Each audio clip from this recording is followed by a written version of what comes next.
Well, today we will speak about information at the level of the farm, how we're doing, and what challenges and progress we have had.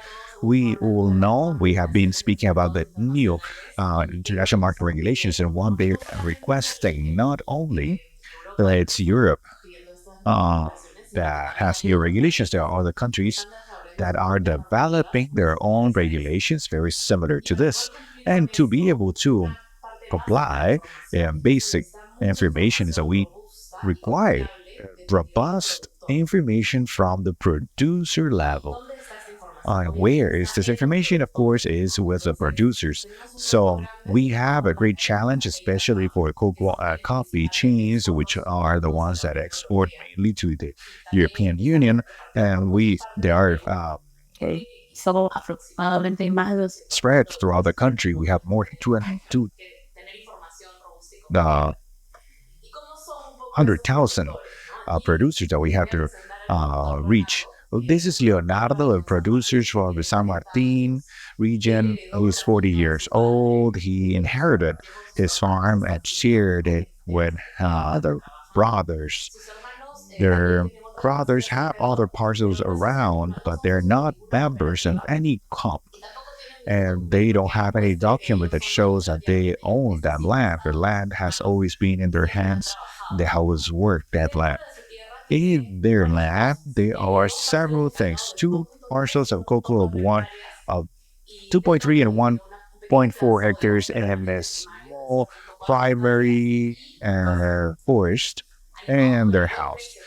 Since the good price of cocoa, is thinking seriously on clearing the forest and planting more cocoa to increase his income. This is another producer from the San Martin region. Royo, he is 60 years old, member of a COP, and the COP, well, because of the COP, he knows that he needs to georeference his parcel. Uh, he has 15 hectares in total. In this 15 hectares, he has cocoa, oranges, uh, pastures, and also his house. He doesn't understand very well why he needs to georeference his parcel and why he has to walk as well as the farm to assess that. And he has doubts about who he will hand in this information. Um, some people have told him that is not good to georeference because he might get his parcel stolen. So these are some of the challenges that we face when we want to uh, retrieve information from the producers or obtain information from the producers. What information we request: name, address, the condition, the ownership of the land, and of course data from the farm, polygons, productive units, what type of crops are included in the farm, where they were installed, and what dates their georeference. We have heard that in previous meetings. It's important to understand from since when they are doing farming in that area. And of course, we need verification methods to be able to validate that information. So we need the ID, the contracts, and a field visit is very important to be able to validate that the producer is in that place, that is his parcel, and he's working it in this time. Now, one of the things that the European norm that says that under 4 hectares is not necessarily to georeference or have a polygon, but it's enough with a point, a georeference point. But this could put in disadvantage to certain producers. Most especially cocoa, have parcels are very small, around 2.5 hectares. So being such an irregular field, as you can see in the especially coffee um, farms, are a very irregular or in slow areas or slopes.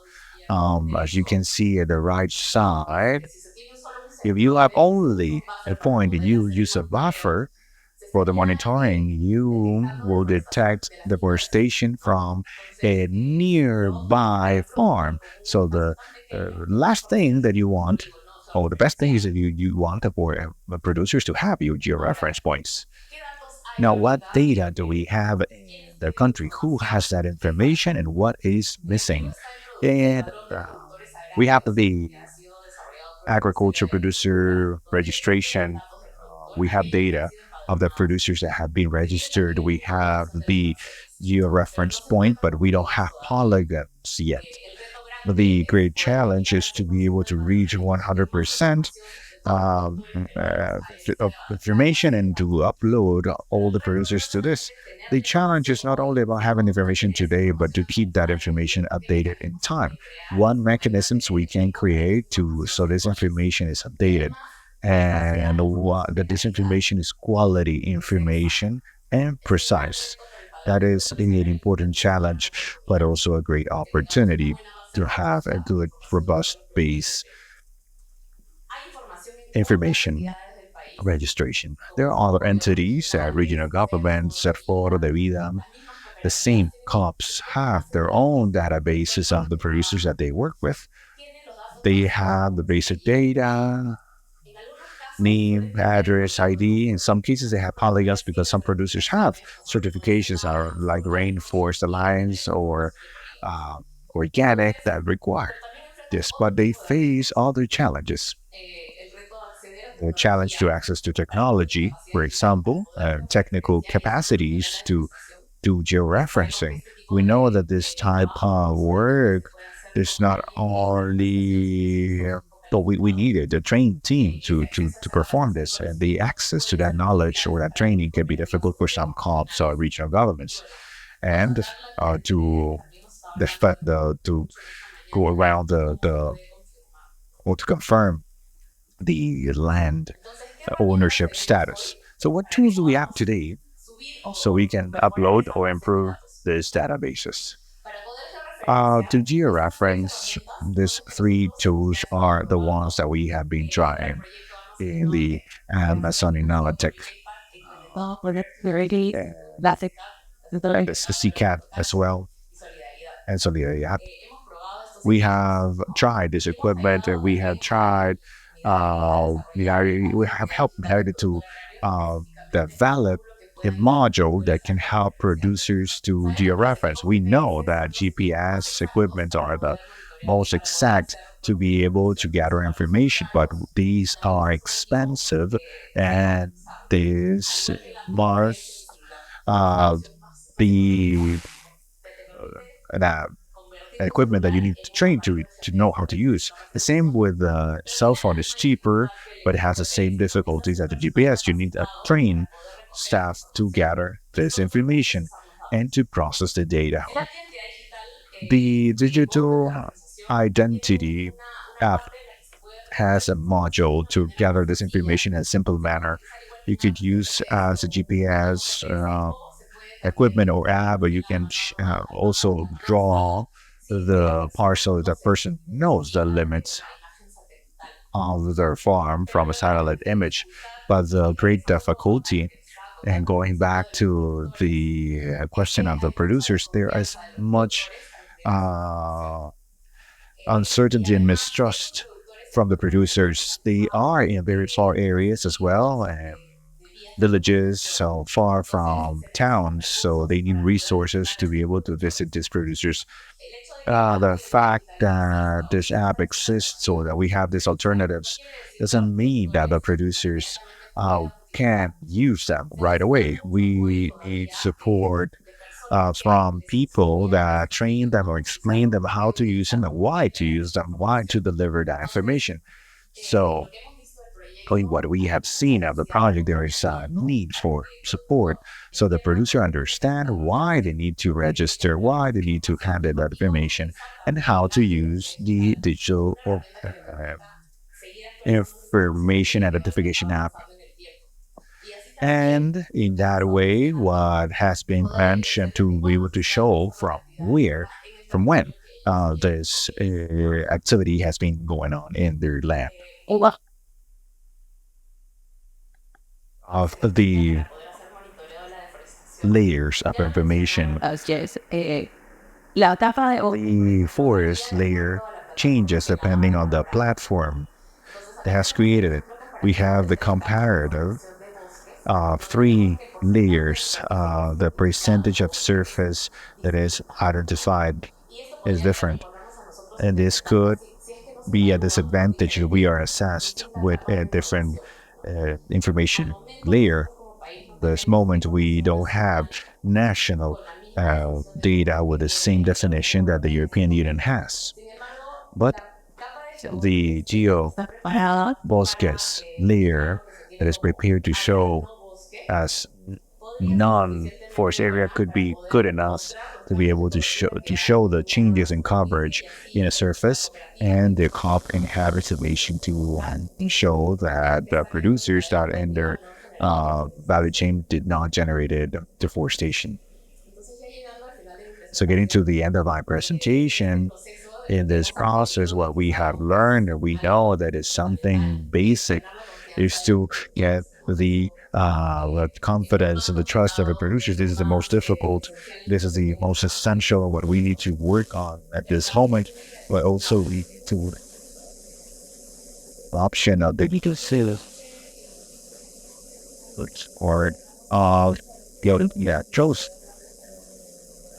provided that physical strength we are in the ballway business steps fall of the American and I think you work to material that they can about how they have you need to think so they can use it better.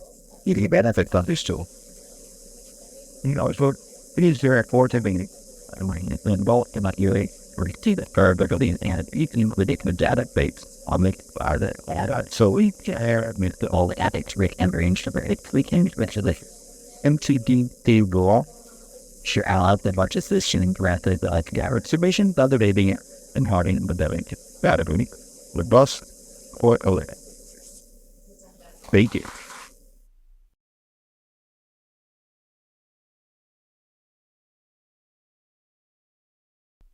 The next section, I want to say about Talia's presentation, the problem that is the lack of trust from the producer, and it's a lack of trust based on the lack of knowledge. On the other hand, we have a problem of resources to achieve the amount of producers that we need. And I also say that the importance of get the polygons and not just the points as a recommendation will gain the trust of the producer and for a reduction of cost support so that the producer can become more digitalized because that will help for them to be able to handle the own information. Please come. Health is already here. Thank you for the initiative head. Carlos Valdivia, manager of the Cacao Central. I also invite Mauricio Garcia Duque, leader of from Solidaridad Colombia, and Cesar Santlesteva from the General Direction of the Statistics and Evaluation of Policies. In the case of Carlos Valdivia, the question is, which are the challenges and the progresses in the essential of georeferencing and the monitoring of farms? Thank you. I am grateful for the invitation. Happy to share the experience of our producers in the Tocache province in San Martin. It's in the south of this beautiful region. Well, Talia, what a brilliant presentation. I identified myself. There are images there that are relate to me. And when we talk about challenges, we always look at opportunities also. More than the regulation, the European regulation, I consider that this is an excellent opportunity that is helping us to organize in the process of traceability as a region, as a country, and as, of course, an organization. It would be much more complicated if We didn't have actors as the ones we have here today who facilitate, who generate spaces where we can discuss to share experiences and challenges like the one we are talking about today. And while we talk about the trust is not just the answer to a behavior, the result of a behavior that comes to be transparency. Through this process, we have learned that the consequence of being transparent is also trust that we can achieve from the producers. And there's a big challenge in a sector. We are located in a province that's a cacao producing province, but also we produce coke, and getting information from them, it's more complicated. When you say, oh, I'm gonna go with a GPS, so it gets even more complicated when you tell them not just your cacao, all of your farm. So we have producers of all levels, of all types. We have producers that say, yeah, no problem, but there's a group that was hesitant. And there we had to be a little bit more, use our people skills so that we can build rapport with them. So part of the strategy was to strengthen the capabilities, the local capabilities that I want to highlight, that our field technicians, that are sons or daughters or um, farmers that facilitate the information. The producer, Leonardo, for example, goes, or Roger, a stranger that goes and asks for information, I'm going to walk around your farm with the GPS, they're going to say no. It's very probable that they're going to say no. But if his son or his nephew or the leader of the cooperative says, hey, let's walk around your farm, and this is what it's for, this is a process, of course. And that that has had a great result. The other challenge that we have is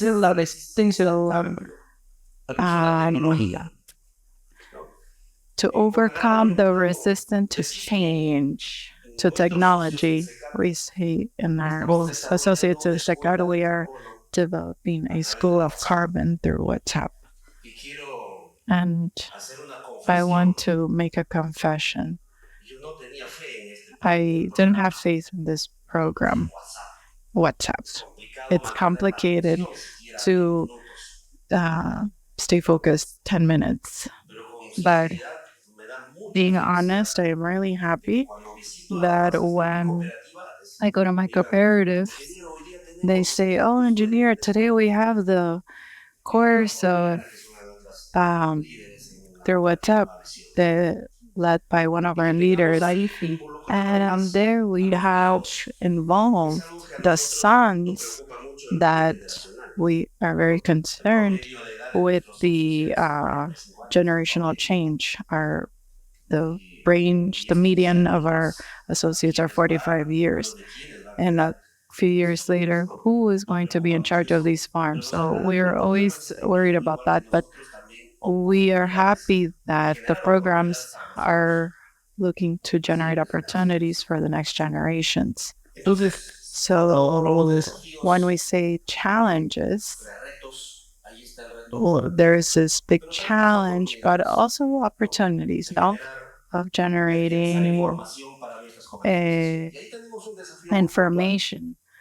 And there we have something very punctual. It's to maintain the sustainability of the organization. And when we talk about sustainability, it's not just staying in the present, commercializing cacao, but also being eco-friendly, visibilize the spousal role, and with our clients that we have stayed since 2016, and with other new clients that we have found in the process, we talk about this process.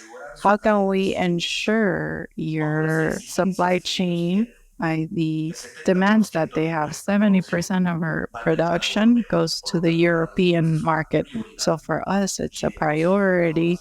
And we have said we want to establish the traceability mechanism so that soon we can export using these mechanisms that we will continue taking root as this process continues. Thank you.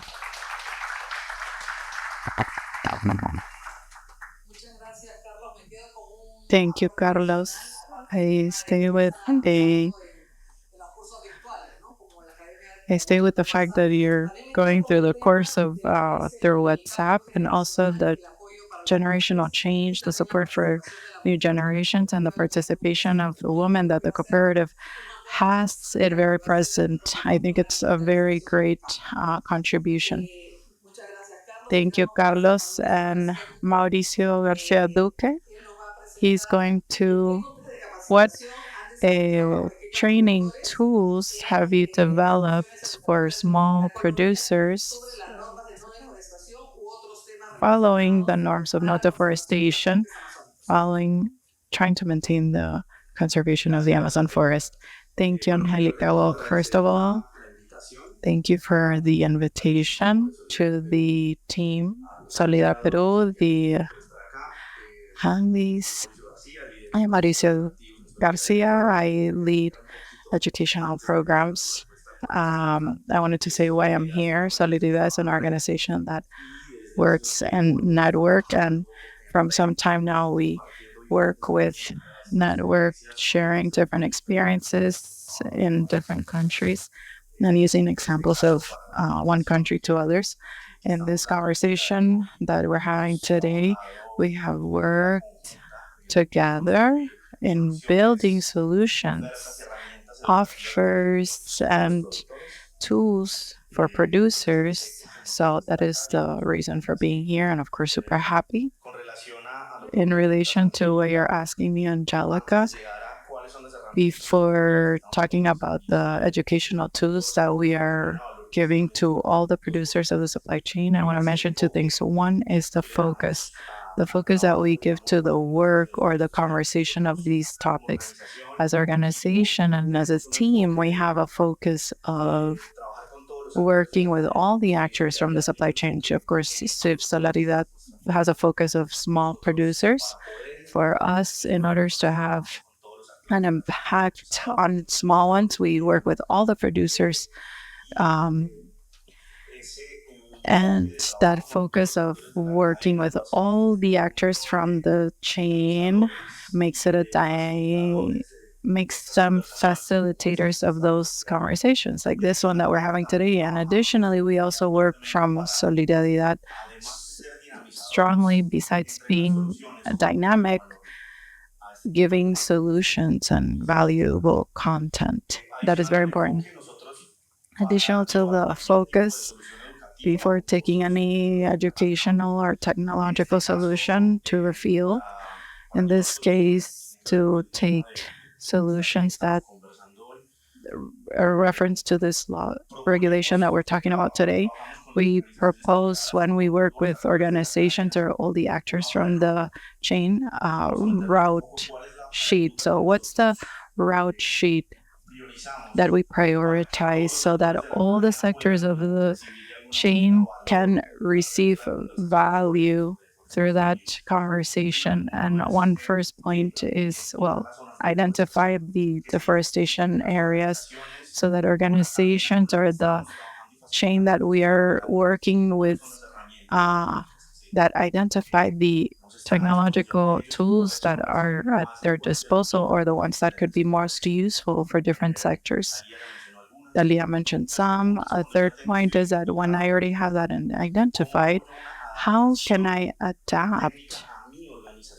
How can I make a technical adaptation to my organization? What are those? And that implies training, acquiring technology, implementing technology, and something important of that broadsheet is how do I adapt that technology to my processes of internal management that has to be with environmental plans of the organization, elaboration of reports and transparency that includes allies and alliances and evaluations. So before we ask the how we promote these, we define a focus and then we find a route sheet. Now, how and how do we do this with working together with the our partners to the field? It's training tools, digital and technical, um,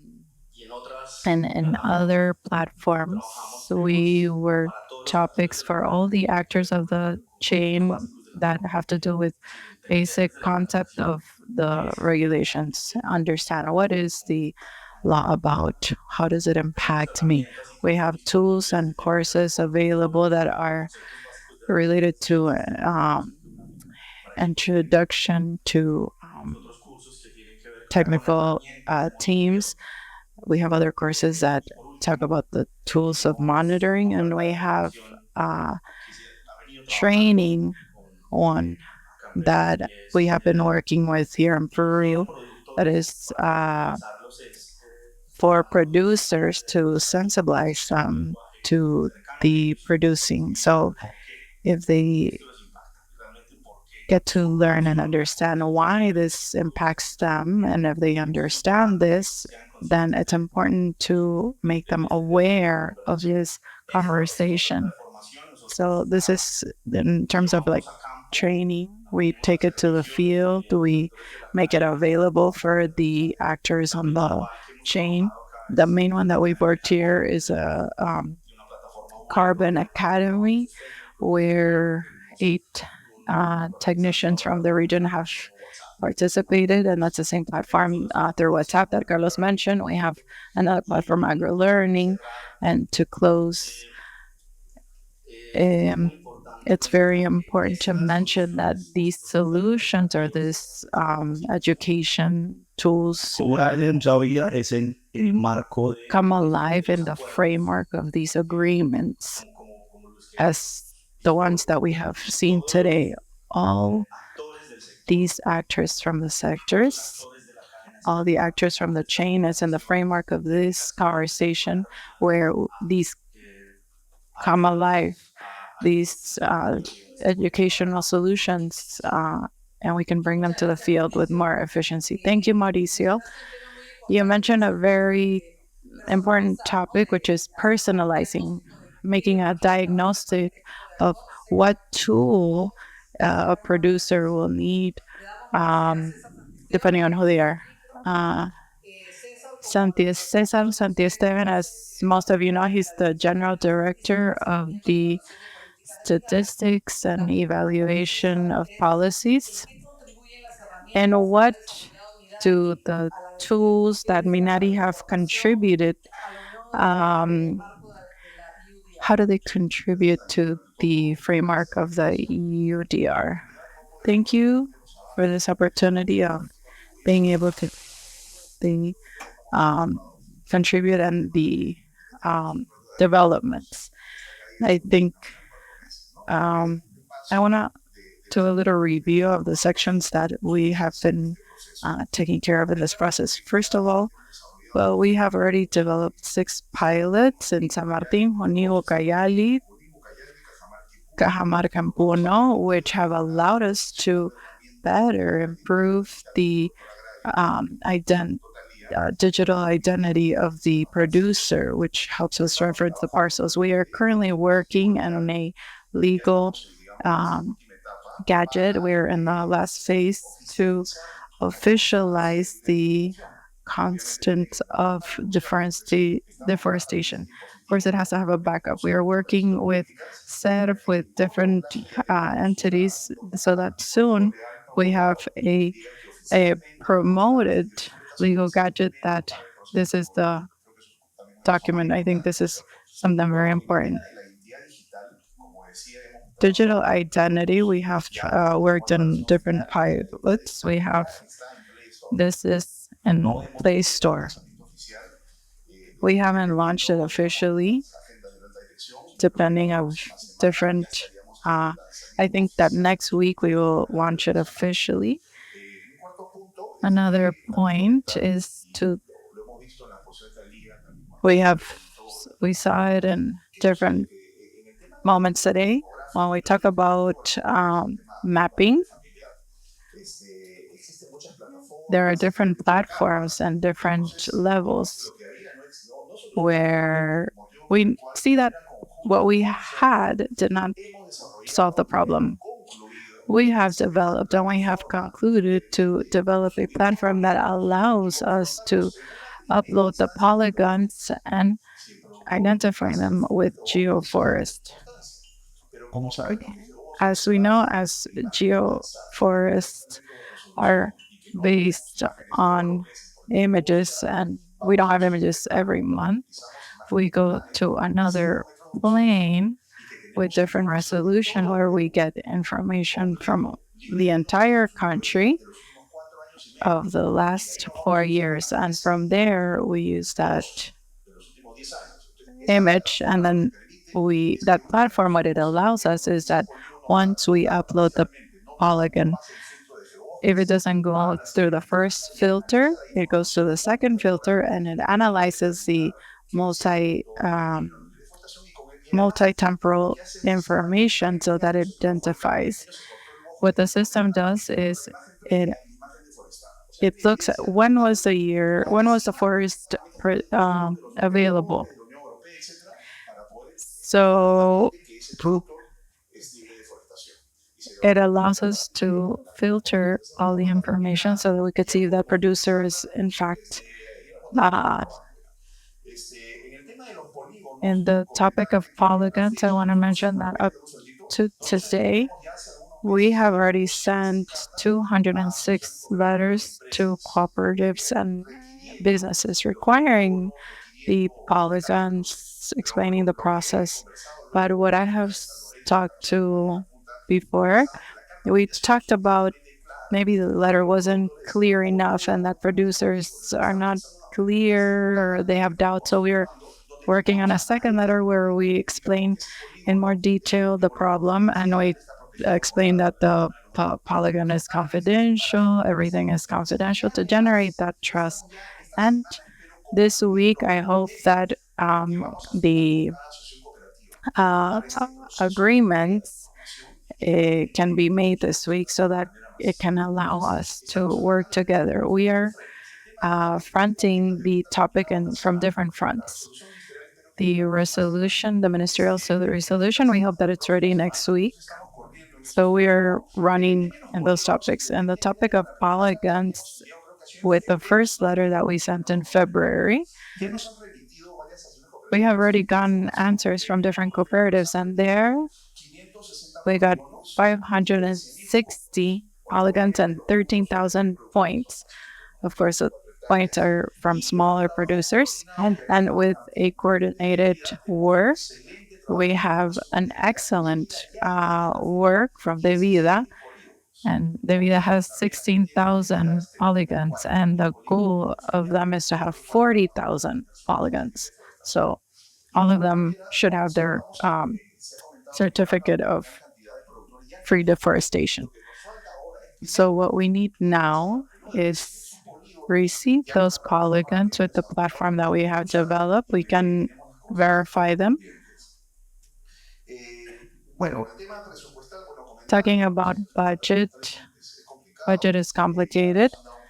We have already gotten a first advance of uh, to do a pilot, but we hope that next week we get 5 million soles, and they're added the support that we're receiving from the project SAFE, the project that we have with Beta, the cooperation that should be in September. On the invest, we have about uh, €500,000. And in digital identity, what's the operational part? Oh, independent producer Santos uses the digital identity There's going to be a tutorial that explains very simple ways how to use it. They send us the polygon, or a cooperative sends us 400 polygons. That goes to the platform, verifies the information, verifies that it's okay, and generates the confirmation. And that the producer will receive. It's going to be automatic. There won't be an administrative process. It should be automatic. What happens when you have a cooperative that sends us the polygon? The first condition is that that producer is certified. And a producer that doesn't have polygons, that is going to get it through the digital identity. And two, the producer that is certified, that has the digital identity, that has downloaded, that has already sent it. In that case, it's interesting because they will be able to be identified through their ID number, and it will be, they won't have to redo it if they've already sent it. So we make the process much faster. So the Vida, for example, the polygons that they've already sent, if those producers already have a digital identity, their polygons will show up, and that we will be able to give them a confirmation. What I want to transmit is that we are moving forward, working collaborative with Serpor, with the Vida, with the regional governments. We are committed 200% to this process. And every day we have meetings about this topic and transmit that the ministry is doing all the efforts to be able to fulfill all the confirmations as possible in the shortest amount of time. I think it's key to have the support of different entities to be able to do this process, because alone we can't do it. Thank you.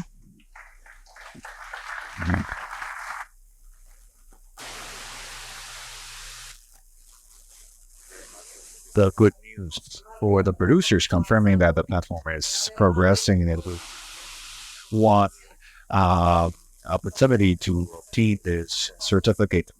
We might get some false positives, but also that we have the resources that is important, as we have mentioned in previous presentations, is a costful uh, process to uh, get the polygons. And again, going back to the idea of the agreement, uh, coffee and forest, and what we can do so that companies and cops and civil society can participate in these spaces and they can support with information that you have registered. Maybe I forgot just to mention that as we have mentioned the using digital tools not easy, so we will start a national plan of digital alphabetization.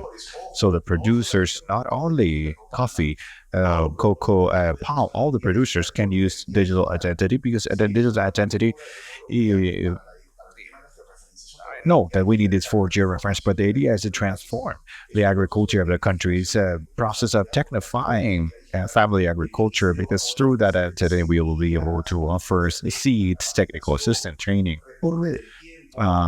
reports, sanitary health alerts, so many other things. So the ministry, the regions, municipalities will be able to focus their services through that. So that will be a process that has a long way to go, but we have started. Only that. Muchas gracias, César. Thank you very much, Cesar. Good news, more good news, knowing that beyond the European Union, we are seeing subjects are related to the profitability and the services that person can obtain. So let's go with her. And the question is to go in a little bit into deep on what are the characteristics that the forest map will have, the map that the European Union will use for the climate and non deforestation.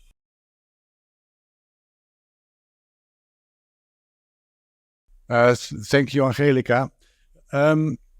before I answer that question, I want to say just one thing about Talia's presentation, because I really liked the presentation, and there were two things that I want to stress and that I think are important. And one is the importance of data.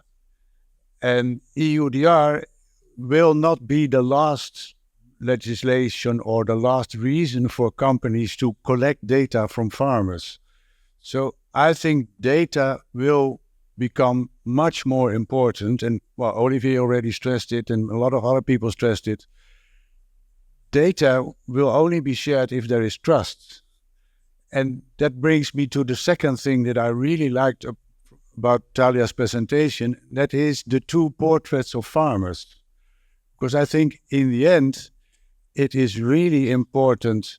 I mean, we need systems, we need legislation, and we need platforms, etc. But it is important to start thinking from the farmer. And the second farmer, for instance, he said, well, I don't trust that my information will really be used for something that is okay and that it can be used against me. A couple of weeks ago, I gave a presentation for agribusiness leaders in Central America. And there, after that, a lady came to me. She was a leader of a cooperative in Honduras. And she was really crying.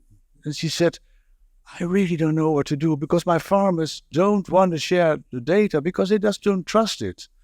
And I think it's very important to start with those farmers and not build a system for them, but start from their reasoning and their thinking. And that means that you can't just automatically expect them to share their data. They will only do that if they trust it and if they see an advantage in it and if they understand why. And that does require a lot. And I think what Mauricio is working on to have tools and systems that also give feedback to farmers and ensure that they will also see benefit of sharing that data, I think that is really important. And so I want to stress again what I really liked about Talia's presentation. Start with farmers and start there in thinking about developing systems. So that was before I answer your question. Yeah, then to the maps. Well, we already discussed it after my presentation. Also, Talia shared the different systems that can give very different outcomes. Again, it is the responsibility of the company to provide data to the European Commission.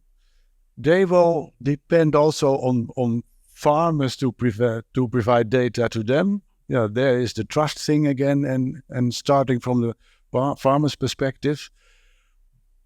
But there are no very detailed requirements from the European Commission on how those maps should look like. And I've been in some very interesting meetings with companies and the European Commission, where companies said to the European Commission, you should really be more clear on what we need to provide and more detailed information. We need to know what we're doing. And then the European Commission gave us an answer. Yeah, but if we really detail out what you should do, you say, well, give us more space and more room to find our own way. And that is what the European Commission is doing. They give space to companies to come up with data and maps that are convincing. And I think it is important for you people here to convince companies to come up with maps and data that are really showing what has happened and is happening on the ground, and indeed to avoid that companies will use maps that indicate that where smallholders are producing coffee was still forest 2 years ago, where this is not the case. So yes, there is quite a lot of freedom for companies to find the most convincing way of showing that there has not been deforestation after 2020. And I think it's important that you people here help them in providing the data that are the best also for smallholders and that show what is the reality. Does that answer the question? Thank you very much, Gert, for the two subjects related to data, definitely. Recognizing that the producers many times do not provide data because they don't understand why they're requesting it, and that can affect them. So it's a matter of trust. And also, the other question, which is also around convincing data. It's not that they are giving us a recipe of what they need, but they're giving us general guideline with the to be able to support the fact that there was no deforestation after 2020. Thank you very much to the panel.